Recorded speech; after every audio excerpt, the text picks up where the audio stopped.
आइए देखें क्या है आज की खबरों में।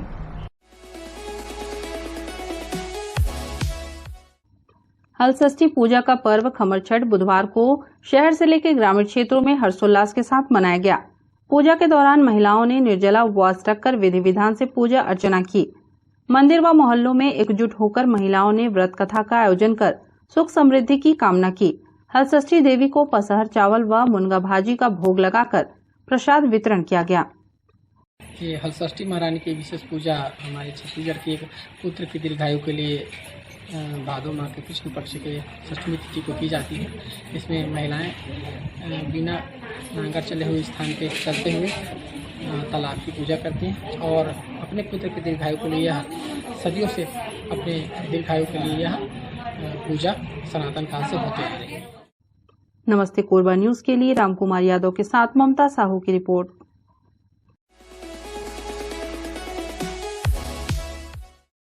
शहर में हुए 2 दिन के मूसलाधार बारिश से मुख्य मार्ग की दुर्दशा हो गई, जिनमें मुख्य रूप से निहारिका से घंटाघर का मार्ग एवं घंटाघर से महाराणा प्रताप चौराहा तक, जहां सड़क से बजरी अलग होकर पूरे मार्ग में फैल गई है, जिससे लोगों को आवागमन में परेशानियां होने लगी है।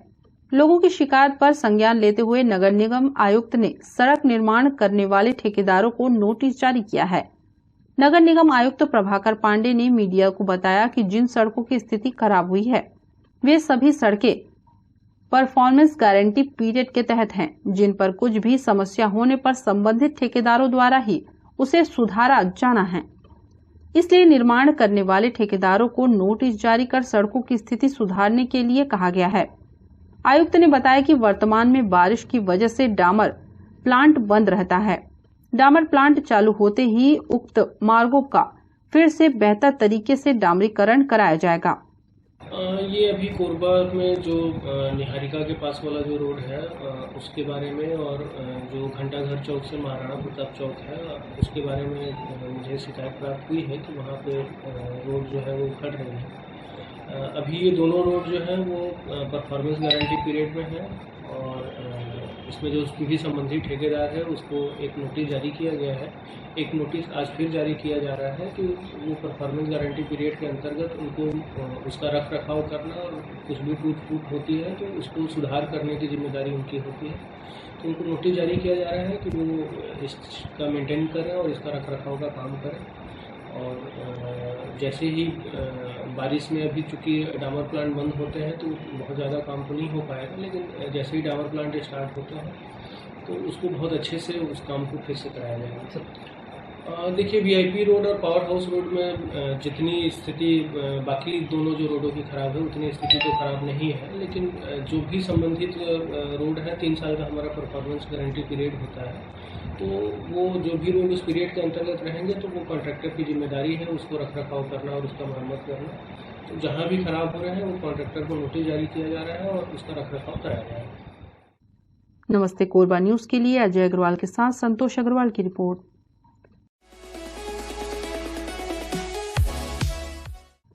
बिलासपुर के संभाग आयुक्त डॉक्टर संजय अलग ने अनुविभाग पालिका दौरा कर एसडीएम और तहसील कार्यालय का निरीक्षण किया। डॉक्टर अलंग ने पाली के एसडीएम, तहसीलदार कार्यालय और हरदी बाजार के तहसील कार्यालय में पहुंचकर राजस्व प्रकरणों की जानकारी ली।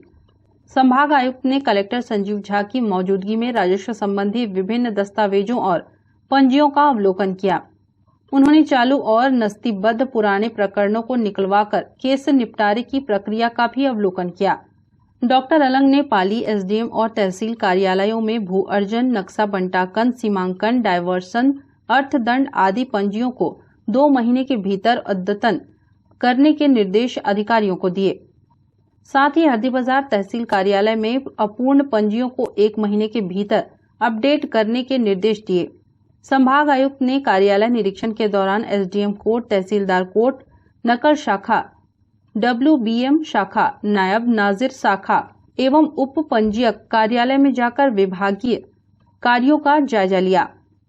संभाग आयुक्त डॉक्टर अलंग ने राजस्व कार्यालय निरीक्षण के दौरान कार्यालय में काम से आने वाले लोगों से मित्रवत अच्छा व्यवहार करने और उनकी हर संभव सहायता करने के भी निर्देश दिए। उन्होंने नागरिकों की सुविधा के लिए राजस्व प्रकरणों के निराकरण में तेजी लाने के निर्देश दिए। उन्होंने कहा कि प्रकरणों के निराकरण में अनावश्यक देरी नहीं होनी चाहिए, जिससे किसानों और ग्रामीणों को बार बार कार्यालय आने की आवश्यकता न हो। नमस्ते कोरबा न्यूज के लिए संतोष अग्रवाल की रिपोर्ट।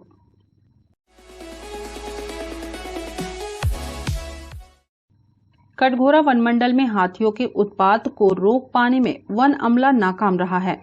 अब हाथियों का झुंड पसान रेंज जा पहुंचा है। हाथियों का झुंड पसान रेंज में जमकर आतंक मचा रहा है। हाथी के हमले से एक ग्रामीण की मौत हो गई है। पसान रेंज के ग्राम खमरिया निवासी रघुवीर सुबह जंगल की तरफ जा रहा था। इसी दौरान उसका सामना हाथियों के दल से हो गया। रघुवीर कुछ समझ पाता तब तक हाथी ने उसे कुचल दिया, जिससे मौके पर ही उसकी दर्दनाक मौत हो गई।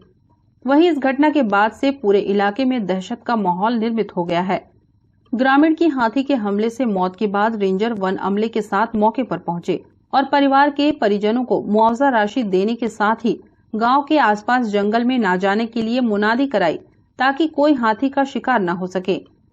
हम आपको बता दें कि पसान रेंज में पिछले कुछ दिनों से 24 हाथियों का दल विचरण कर रहा है। ये हाथियों का झुंड पसान रेंज में जमकर उत्पात मचा रहा है।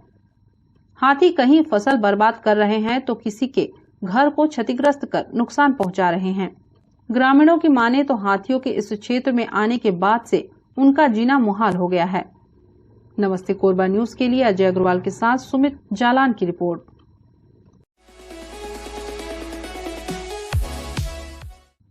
चुनाव आयोग द्वारा आधार कार्ड और वोटर आईडी कार्ड को लिंक करने विशेष अभियान चलाया जा रहा है। आयोग का दावा है कि इससे इलेक्टोरल रोल में डुप्लीकेसी से बचा जा सकेगा और चुनाव में धांधली रोकने में भी मदद मिलेगी। इसी कड़ी में कोरबा में भी यह कार्य शुरू हुआ है। जिले के वार्ड में संबंधित बीएलओ घर घर जाकर इस कार्य को निष्पादित कर रहे हैं। आधार कार्ड से वोटर आईडी कार्ड को लिंक करने की एक सामान्य प्रक्रिया मोबाइल के माध्यम से की जा रही है। वोटर आईडी से आधार कार्ड लिंक करने की प्रक्रिया पूरी तरह से स्वैच्छिक है। जी, ये क्या है, घर घर शासन का मंशा ये है कि आधार कार्ड को वोटर आईडी को जो है आधार कार्ड में लिंक करना है ना। तो क्या है, अपन घर घर ही करेंगे तब हो पाएगा ये कार्य जो है ना। फर्जीवाड़ा निश्चित रूप से ये जो है रुक जाएगा। इसमें जिसका आधार कार्ड है उसी का लिंक हो रहा है ना।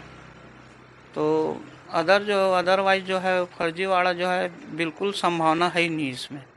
कब तक ये कार्यक्रम चलने का है? 1 महीना का है बता रहे हैं।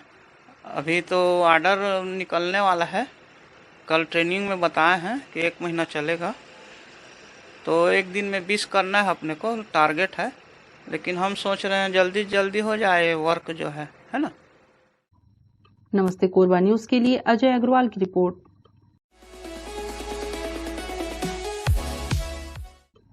ग्रामीण क्षेत्रों में, खासकर ऐसे इलाकों में जहां स्वास्थ्य सुविधाओं की कमी है और जहां पहुंचना मुश्किल होता है, उन इलाकों में गर्भवती महिलाओं के लिए डायल 112 किसी वरदान से कम नहीं है। ताजा मामला बांगो थाना क्षेत्र अंतर्गत ग्राम बोतली का है, जहां की ग्रामीण महिला फुलबसिया को प्रसव पीड़ा होने पर डायल 112 एवं मितानिन शिव कुमार के सहयोग से उपचार हेतु नजदीकी स्वास्थ्य केंद्र लाया जा रहा था। लेकिन महिला की स्थिति बिगड़ने पर सुरक्षित स्थान पर ही वाहन के अंदर महिला का सुरक्षित प्रसव कराया गया, जिस पर महिला ने एक स्वस्थ शिशु को जन्म दिया, जिसके बाद टीम के द्वारा जच्चा बच्चा दोनों को बेहतर उपचार हेतु नजदीकी उप स्वास्थ्य केंद्र मॉर्टिन में ले जाकर भर्ती कराया गया। डायल 112 की टीम का परिजनों ने सराहना करते हुए आभार व्यक्त किया। नमस्ते कोरबा न्यूज के लिए संतोष अग्रवाल की रिपोर्ट।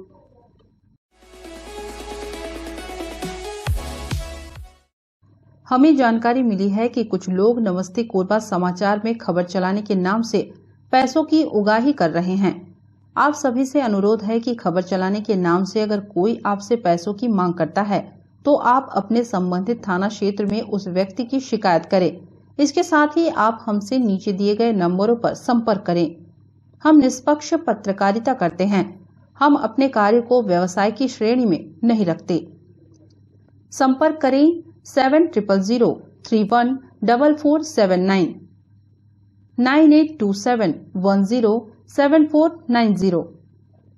इस बुलेटिन में बस इतना ही। न्यूज अपडेट के लिए जुड़े रहें हमारे YouTube channel, Facebook, Telegram, Instagram, Twitter को सब्सक्राइब, लाइक, कमेंट करना ना भूलें। नमस्कार।